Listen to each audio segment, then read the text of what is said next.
स्वागत करते हैं दोस्तों आपका हमारे चैनल के अंदर। जिस तरह से हालात बिहार की राजनीति में जो है तो चमक कर सामने आ रहे हैं या दिख रहे हैं, उसको लेकर हम ये बात ज़रूर कह सकते हैं कि बिहार की राजनीति में आरजेडी का पतन जो है तो शुरू हो चुका है, या फिर हम यूँ भी कह सकते हैं कि जल्दी जो तो आरजेडी के अंदर एक बड़ी टूट निकल कर सामने आ सकती है। इससे पहले मैं आपको बता दूं कि लालू प्रसाद यादव के ही ज़माने में इससे पहले भी कई बार जो तो आरजेडी के अंदर ऐसी टूट देखी है, लेकिन अब जो है तो ये बात समझ में आ रही है कि फिलहाल जिस तरह से एक बड़ी राजनीति चल रही है और बड़ी राजनीतिक दांवपेच जो है तो बिहार के अंदर होते हुए नजर आ रहे हैं, उन तमाम तर चीज़ों को अगर कभी हम डिटेल में ध्यान रखते हैं और उसके ऊपर डिटेल स्टडी करते हैं तो ये बात समझ सकते हैं कि जिस तरह से बिहार की राजनीति के अंदर चला कि एक वक्त में जब तेजस्वी यादव ये कह रहे थे कि या उनकी पार्टी के नेता लोग कह रहे थे कि एमआईएम जो है तो भारतीय जनता पार्टी की भी टीम है, और कई एक ऐसे बयानात बताऊंगा मैं आपको जिसके चलते अब जो है तो आरजेडी के अंदर खुद अपने नेता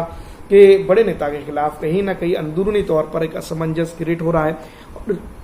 यही असमंजस जो है तो बिहार की राजनीति के अंदर आरजेडी के पतन का कारण बन सकता है। वजह इसके ऊपर हम डिटेल में बात करेंगे, लेकिन सबसे पहले मैं आपको बता दूं कि अगर आप हमारे चैनल पे नए हैं तो सब्सक्राइब करके लाइक और ज़्यादा से ज़्यादा शेयर कर दीजिएगा। जल्दी जो है तो आरजेडी के अंदर टूट होंगी या फिर आरजेडी जो है तो घिसर कर जो अभी तक दिखाई दे रही है वो 40 पर आ जाएंगी। उसके साथ ही अगर देखा जाए तो इंडिया गठबंधन के अंदर कई ऐसे नेता हैं या कई ऐसे जो है तो राजनीतिक पार्टियां हैं जिसके चलते जो है तो तेजस्वी यादव को लेकर कहीं ना कहीं अब असमंजस बनते नजर आ रही है। जिस तरह से असदुद्दीन अवैसी साहब या उनकी पॉलिटिकल पार्टी एमआईएम लगातार ये बात कर रही थी कि अगर बीजेपी को रोकना है, या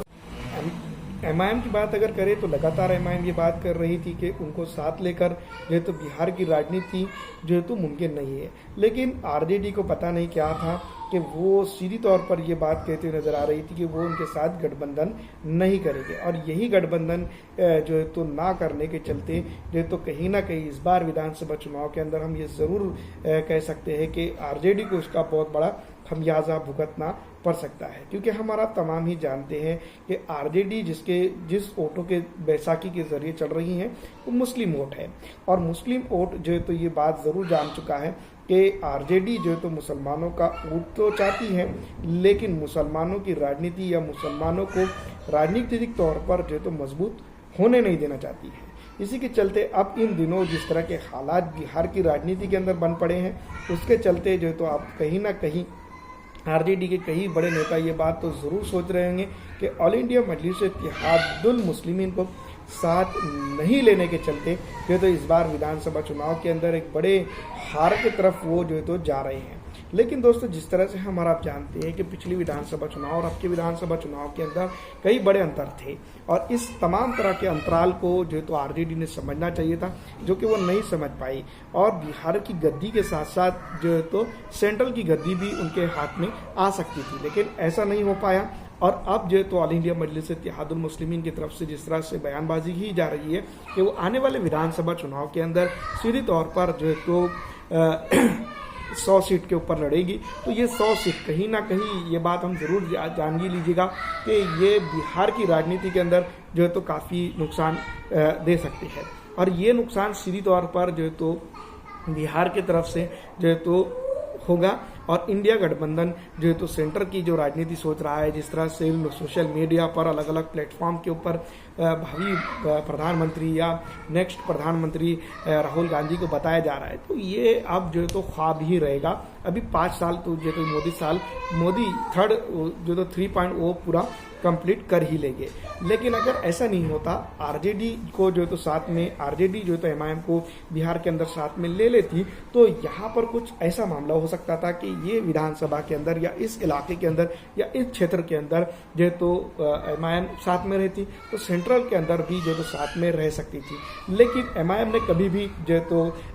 ये कहा है कि वो साथ में जाएंगी, लेकिन अब देखना ये होगा कि जब विधानसभा चुनाव कंप्लीट हो जाएंगे, उस वक्त की जो राजनीति और राजनीति रहेगी, उस वक्त एमआईएम का क्या रोल रहेगा। लेकिन जिस तरह से एमआईएम इस बार जो काम कर रही है वो सीधी तौर पर बिहार की राजनीति के अंदर अगर देखा जाए तो तोड़ने का काम कर रही है। अब क्यों हम ये बात कह रहे हैं, क्योंकि जिस तरह से हमने देखा है कि 64 सीट का तकरीबन ऐसे है जहां पर एमआईएम जो है तो काफ़ी स्ट्रांग है और एमआईएम का वोट बैंक भी काफ़ी मजबूत है इन इलाकों के अंदर। अगर वो वहाँ पर टिकट उतार देती है, वहाँ पर जो मुस्लिम है, पिछड़ा है, दलित है, आरक्षित है और हर तबकात का, ये बात याद रखिएगा, हम कोई हवाई बात नहीं कर रहे हैं, क्योंकि हमने देखा है कि वहाँ पर यानी कि बिहार के अंदर जो है तो उनके पास तकरीबन हर प्रकार का नेता अब जो है तो एमआईएम के पास मौजूद है। और यही मौजूदगी कहीं ना कहीं लालू सेठ या लालू भैया के लिए जो तो कहीं ना कहीं बड़ा जो है तो मजबूरन या मजबूरी का सबब बन सकती है। पिछड़ा हो या दलित हो या आरक्षित समाज हो, अगर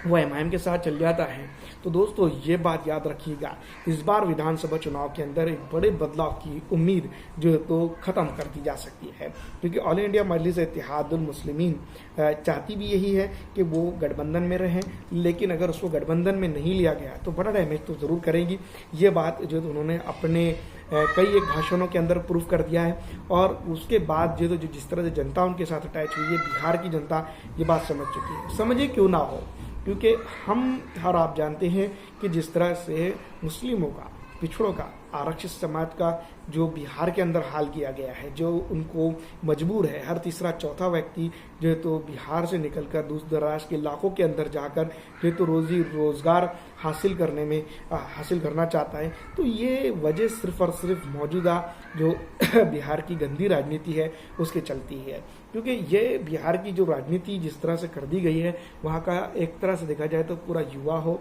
या फिर जो तो कोई भी क्यों ना हो, वो मजबूर है पलायन करने के लिए या दूसरी तरफ जाकर जो तो रोजी रोजगार हासिल करने के लिए। तो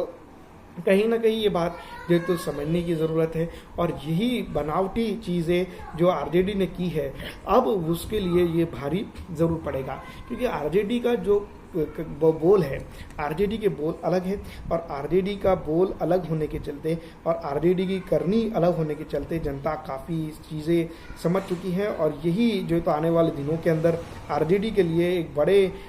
बदलाव का संकेत नहीं बल्कि बड़े नुकसान का संकेत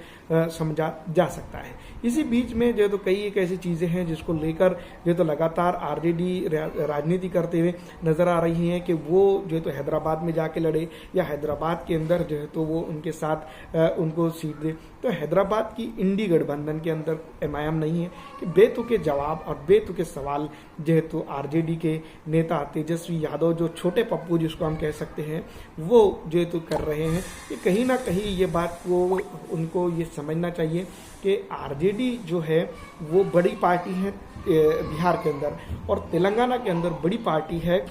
कांग्रेस। वहाँ पर एमआईएम उनको नहीं देंगी सीटें, वहाँ पर जो तो उनको जो सीटें देंगी वो आरजेडी देगी और यहाँ पर जो सीटें देंगी वो कांग्रेस देगी। ये बात समझने की ज़रूरत है, जिसके चलते जो है तो कहीं ना कहीं बदलाव और चीज़ें हो सकती है। फिलहाल दोस्तों जिस तरह के हालात बने हैं, जिस तरह की चीज़ें बनी हैं, ये आने वाले वक्त में बदलेंगी, लेकिन